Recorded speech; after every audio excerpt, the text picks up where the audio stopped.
Machiavelli. Bitches come and go, bro. Assalamualaikum warahmatullahi wabarakatuh. Selamat datang di Media Podcast. Kali ini kami akan berbicara tentang pemulihan ekonomi saat pandemi.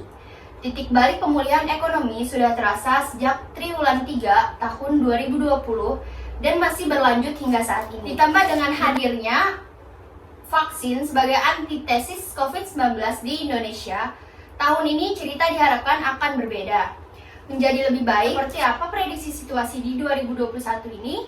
Simak obrolan Media Podcast bersama saya, Vinka Aulia Putri, dan kedua rekan saya yaitu Mas Dalina Putri Assalam dan juga Siti Intiana. Nah, aku mau nanya-nanya dulu nih sama Kakak Masda. Gimana nih kabar kakak menjelang tahun baru ini? Apakah punya kesibukan atau ada rencana liburan gitu kak sama pacar atau sama keluarga? Kalau untuk kesibukan sendiri cukup sibuk ya, karena kita sebagai mahasiswa akhir tahun ini dibombardir sama tugas-tugas UAS yang memang wajib kita kerjakan. Tapi untuk rencana liburan kayaknya nggak ada deh, karena kita lagi masa COVID-19 ya. Oh iya, kemarin udah tahu kan bahwa program vaksinasi di Indonesia sudah mulai dilakukan, baik di negara Indonesia juga di negara-negara lain. Disebut juga vaksin ini sebagai salah satu game changer ya kak.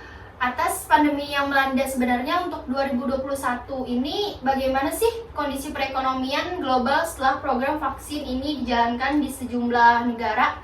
Dan bagaimana efeknya juga dengan pengaruh keekonomian nasional kita? Menurut kakak gimana? Baik, terima kasih kepada Kakak Vinka Aulia Putri atas pertanyaannya. Nah, fenomenanya ini ada beberapa ya kak, bukan hanya vaksin. Vaksin salah satu yang harus kita pertimbangkan, tapi sebelum kesana kan kita harus melihat yang terjadi sebetulnya yang merubah cerita ekonomi kita di 2020 sampai 2021 ini kan coronavirus yang muncul pada bulan Maret 2020 tanggal 2 kalau nggak salah kak, dan menjadi pandemi di tanggal 11. Nah, untuk pandemi sendiri yang kita ketahui pengertian itu adalah hal yang menular antara interaksi antar orang. Jadi kita disuruh melakukan kayak kegiatan lockdown atau PPKM. Kalau saya sendiri berpendapat, situasi kita saat ini sudah jauh lebih baik karena kita sudah memahami lebih baik perkembangan COVID-19. Nah, seperti yang kita ketahui, bahwasanya COVID-19 ini dampaknya ke seluruh dunia kan. Nah, dari respon kita sebagai masyarakat bahwa kita tahu adanya COVID-19 ini muncul di Indonesia, itu kan ya apa yang saya bilang tadi, itu adalah virus yang menular antara interaksi manusia, jadi interaksi orang. Jadi kita tidak diperbolehkan untuk kerumunan atau yang kayak berkumpul-kumpul yang tidak penting gitu. Nah, di Indonesia sendiri program vaksinasi oleh pemerintah kemungkinan besar didukung kerjasama yang baik antara pemerintah dan sektor swasta, di mana tidak hanya mempercepat penyaluran vaksin tapi juga meningkatkan efisiensi. Nah, adanya penerapan program vaksinasi ini yang efisien kak, maka jumlah masyarakat yang sudah divaksin pada akhir tahun 2021 akan meningkat dari hampir 6% yang sudah divaksin dosis pertama pada akhir Mei lalu. Hal tersebut akan membantu normalisasi aktivitas, terutama permintaan konsumsi, dan memulihkan perekonomian dalam jangka panjang. Nah, sejak kakak tahu sendiri kan, kita di masa COVID-19 ini kita memberlakukan adanya PPKM. Di masa pandemi COVID-19 mendorong investor muda untuk berinvestasi dan mengikuti tren pertumbuhan pasar modal.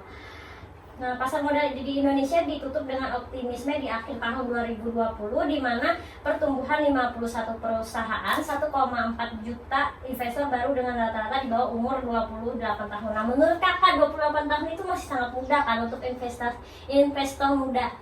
Nah, itu saja sih pendapat dari saya. Nah, untuk Kak Indri sendiri, bagaimana sih kak pendapat kakak tentang menjaga keberlanjutan pemulihan ekonomi kita pada saat ini? Makasih Kak Masda. Menurut saya ada dua cara untuk memaksimalkan. Yang pertama, tepat guna dan tepat sasaran. Yang kedua adalah menegakkan protokol kesehatan. Kita semua perlu mengubah prioritas dan mulai mengidentifikasi risiko lain yang menjadi bagian dari SDGs seperti perubahan iklim, keanekaragaman hayati, bencana alam, dan bencana lingkungan. Menurut saya, pemerintahan harus berkomitmen melaksanakan pembangunan berkelanjutan sesuai yang diatur dalam RPJMN 2020-2024. Di mana pembangunan berkelanjutan telah ditetapkan sebagai salah satu aspek penting untuk memberikan akses pembangunan yang adil dan inklusif, serta menjaga lingkungan hidup. Saat ini, pemerintah juga telah memprioritaskan sektor-sektor yang mengutamakan aspek keberlanjutan sebagai bagian dari pemulihan ekonomi. Ditambah lagi, tema pembangunan inklusif dapat berkelanjutan menjadi salah satu pilar dalam tema utama presidensi G20 Indonesia 2022. Selanjutnya, yang dapat menjadi contoh diantaranya adalah pengembangan energi terbaru seperti kebijakan mandatori B30, pengembangan mobil listrik, serta pemanfaatan panas bumi dan tenaga surya. Kemudian, pertanian kelapa sawit rakyat berkelanjutan, eksoturism, serta pembangunan kawasan ekonomi khusus atau KAK. Berwawasan lingkungan yang kesemuanya menjadi upaya meningkatkan kesejahteraan masyarakat setempat. Pada lingkungan global, pemerintahan terus berupaya memenuhi komitmen di dalam Paris Agreement yang dijalankan melalui pembangunan rendah karbon, melalui penurunan jumlah dan intensitas emisi pada berbagai bidang. Dalam Nationally Determined Contribution, Indonesia berkomitmen menurunkan emisi gas rumah kaca atau GRK sebesar 29% pada 2030.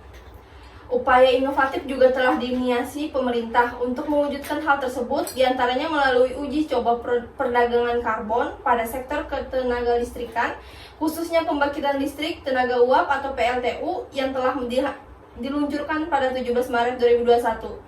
Uji coba emission trading system ini dilakukan untuk mendorong efisiensi PLTU dan menurunkan emisi karbon. Mungkin itu saja sih Kak pendapat saya tentang bagaimana menjaga keberlanjutan pemulihan ekonomi. Menurut Kakak Pinka nih, bagaimana pendapat Kakak mengenai proyeksi asumsi pertumbuhan tahun 2022?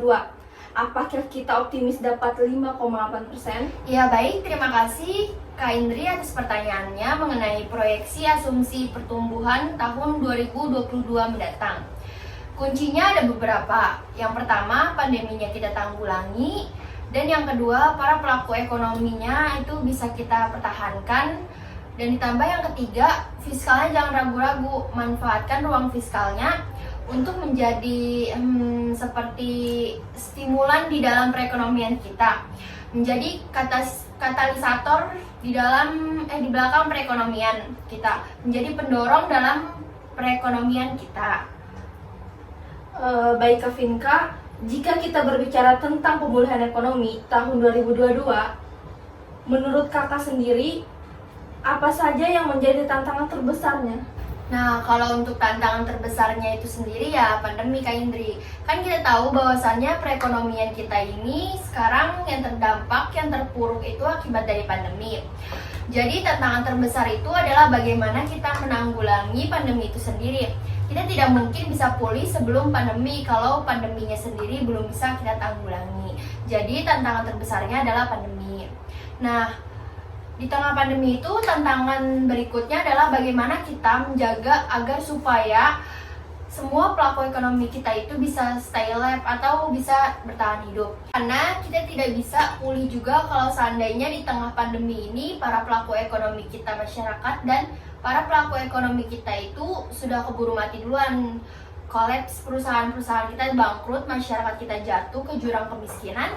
Nah, kalau itu terjadi, pandeminya berakhir, kita udah nggak bisa bangkit lagi. Atau kalaupun kita bisa bangkit, kita untuk bangkitnya menjadi sangat susah gitu Kak. Nah, itu aja sih Kak menurut saya mengenai proyeksi asumsi pertumbuhan tahun 2022 mendatang. Terima kasih Kak Pinka atas pendapat Kakak tentang proyeksi asumsi pertumbuhan tahun 2022 mendatang. Nah, jadi apa Kak kesimpulan dari podcast kita pada hari ini?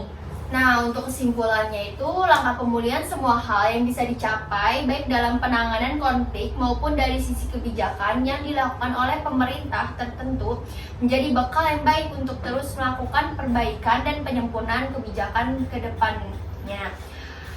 pada masa sudah masuk ke dalam jurnal peran positif, sudah melewati masa resesi, namun diingatkan kembali bahwa ini masih sangat ditentukan oleh kemampuan Indonesia dalam mengendalikan konflik. Nah, kita dalam mengelola perekonomian juga harus terus mengupayakan pemulihan dan adanya rebound. Karena perekonomian kita ini bisa dan harus mulai lagi bergerak seperti sedia kala.